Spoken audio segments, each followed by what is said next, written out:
बिस्मिल्लाहिर्रहमानिर्रहीम। अस्सलाम वालेकुम। लोग शायद ये समझ रहे हैं कि अमेरिका मुज़ाकरात कर रहा है, अमेरिका रिजीम चेंज की तैयारी कर रहा है। ये कहना है तेहरान यूनिवर्सिटी के प्रोफेसर हसन अहमदियान।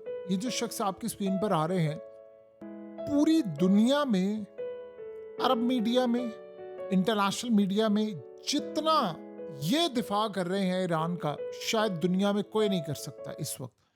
क्योंकि इनकी जो कमांड है टॉपिक्स पर वो बहुत ज़्यादा है और इनका डायरेक्ट राब्ता है ईरान की स्टैब्लिशमेंट और ईरान की पॉलिटिकल लीड और सारे ईरान के जितने सियासतदान हैं उनसे। इन्होंने कहा है कि मुझे ईरान के ऑफिशल्स ने बताया है कि अमेरिका फिर एक तैयारी कर रहा है रिजीम चेंज ऑपरेशन की, और इस दफ़ा प्लान कुछ ये बना है कि रिजीम चेंज ऑपरेशन जब तक नहीं हो जाता, ईरान में, तब तक ये सारे का सारा स्नैरियो, ये लड़ाई चलती रहेगी। उन्होंने कहा है कि अमेरिका और इजराइल जंग रिज्यूम करने के लिए जा रहे हैं, और वो इसलिए करने के लिए जा रहे हैं कि वे समझते हैं कि ईरान बहुत आगे चला गया है और हम तब तक ये जंग करेंगे जब तक रिजीम चेंज नहीं हो जाता। उन्होंने कहा अमेरिका नाकाम होगा बहुत बुरी तरह, लेकिन ये लड़ाई अब होने के लिए जा रही है। उन्होंने कहा है कि अब ईरान ये कह रहा है कि हमारी फेवर में सारी चीज़ें जा रही हैं। एक तो म्यूनिशंस यानी जो मिसाइल मार्केट उनकी बेस पर है, और मिड टर्म। ये जो डोनाल्ड ट्रंप के लिए सबसे बड़ा चैलेंज ये बना हुआ है कि मिड टर्म इलेक्शन चंद महीने के बाद सर पर खड़े हैं और अवाम इस वक्त बिल्कुल ट्रंप के खिलाफ खड़ी हो गई। पूरे का पूरा अमेरिका के पूरा वर्ल्ड इस वक्त खिलाफ है, यूरोप खिलाफ है, एशिया खिलाफ है। आप दुनिया का कोई भी मुल्क ले ले, इंडिया की कितनी बड़ी आबादी है, इंडियंस खिलाफ हैं।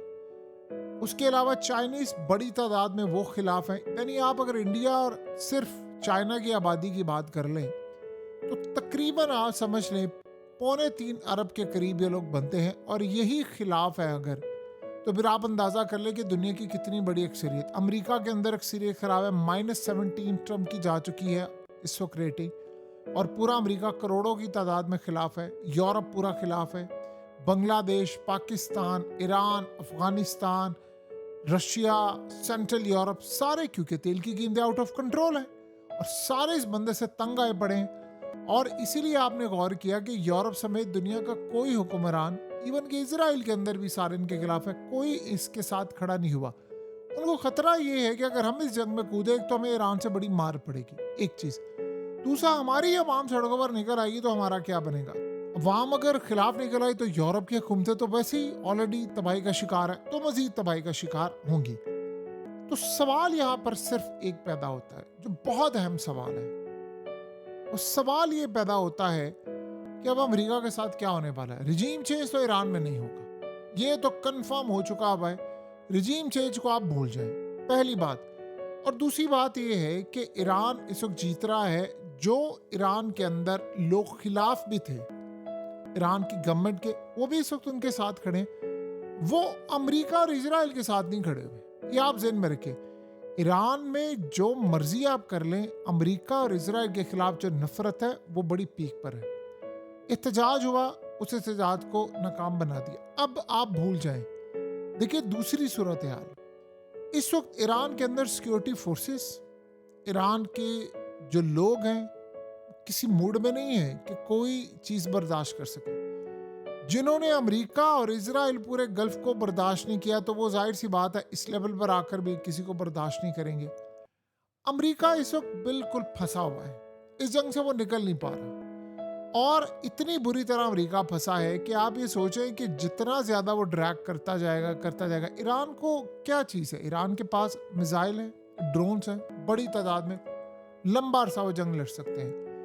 मार्केट तेल की या स्टॉक मार्केट ईरान की वजह से ऊपर जाएगी, ईरान की वजह से नीचे आएगी, तो ईरान मार्केट को कंट्रोल करता है, वाटर्स को वो कंट्रोल करता है। आज ईरान के नायब सदर ने यहाँ तक बात की है, उन्होंने कहा है कि देखें, जो ममालिक हमें पहले हकीर समझते थे, यूरोप की बात कर रहे हैं ज़्यादातर, और गल्फ की और दीगर ममालिक की, एशिया के अंदर, उन्होंने कहा कि जो ममालिक हमें हकीर समझते थे और हमें जेट ईंधन बरामद करने से इनकार करते थे, आज वो ममालिक तरले कर रहे हैं, इल्तिजा कर रहे हैं, भीख मांग रहे हैं यानी हमारे आगे वो लोग इल्तिजाएं कर रहे हैं कि इनके जहाज़ों को अपनाए हरम से गुजरने की इजाज़त दी जाए और वो अपने तवानाई के वसाइल को महफूज बना सके।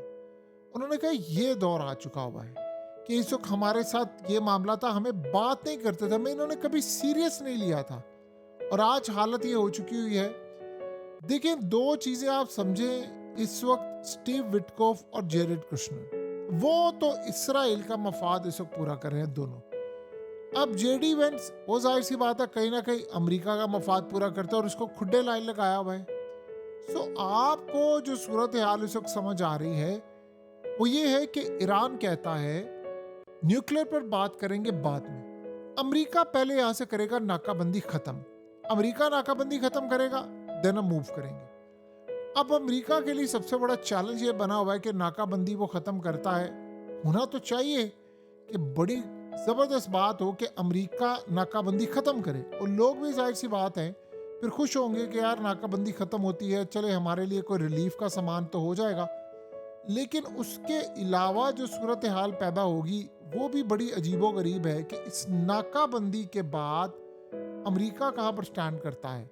यानी अजीबो गरीब सूरत हाल इसलिए है कि अमेरिका ये समझता है कि इस नाकाबंदी के बाद हमारी क्रेडिबिलिटी बिल्कुल ज़ीरो हो जाएगी, दुनिया हमें सीरियस नहीं लेगी। देखिए, दुनिया तो पहले भी इनको सीरियस नहीं ले रही, ये बात तय है, दुनिया इनको सीरियस अभी भी नहीं ले रही क्योंकि वो अमेरिका का लेवल खत्म हो चुका है। ट्रम्प ये समझता है कि इसके बाद की सूरत हाल डिजास्टर है। वो ट्रम्प जो ख्वाब देख रहा था कि मैं कुछ ईरान बात मान ले तो मैं विक्ट्री स्पीच कर लूं, आज वो ट्रम्प इस वक्त बेजार है, बेजारी की हालत में नजर आ रहा है।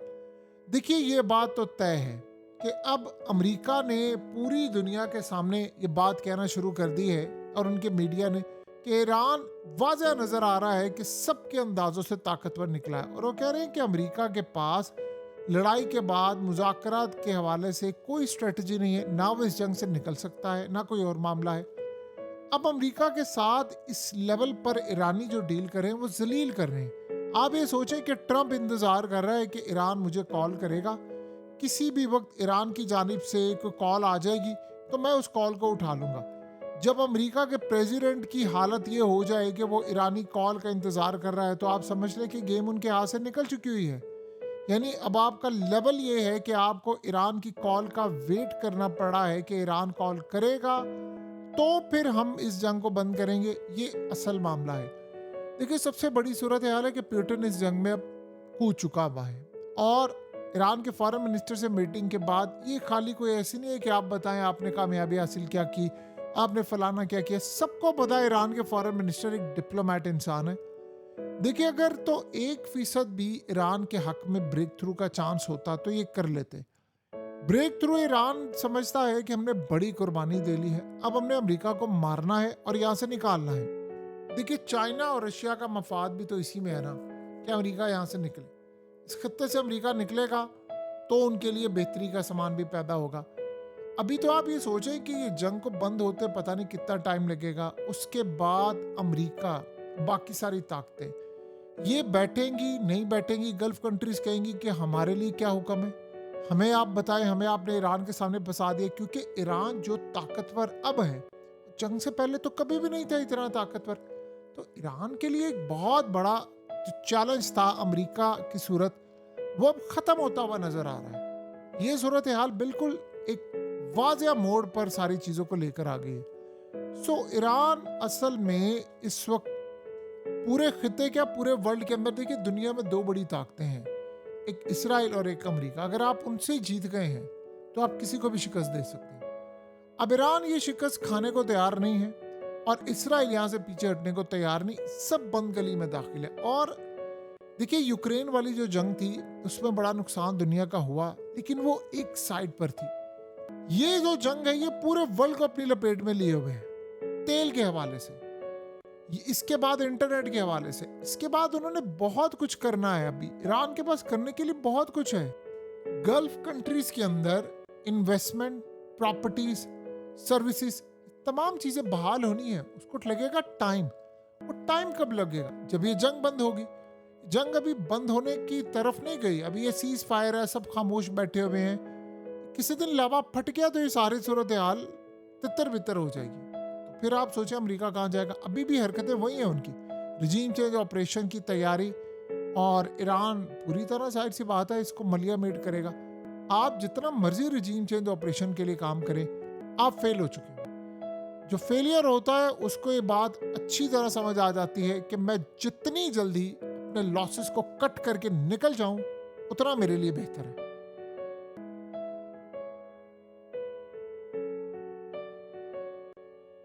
हकीकत टीवी को सब्सक्राइब करना मत भूलें, वीडियो को लाइक करें, शेयर करें और कमेंट सेक्शन में अपनी राय का इजहार जरूर करें।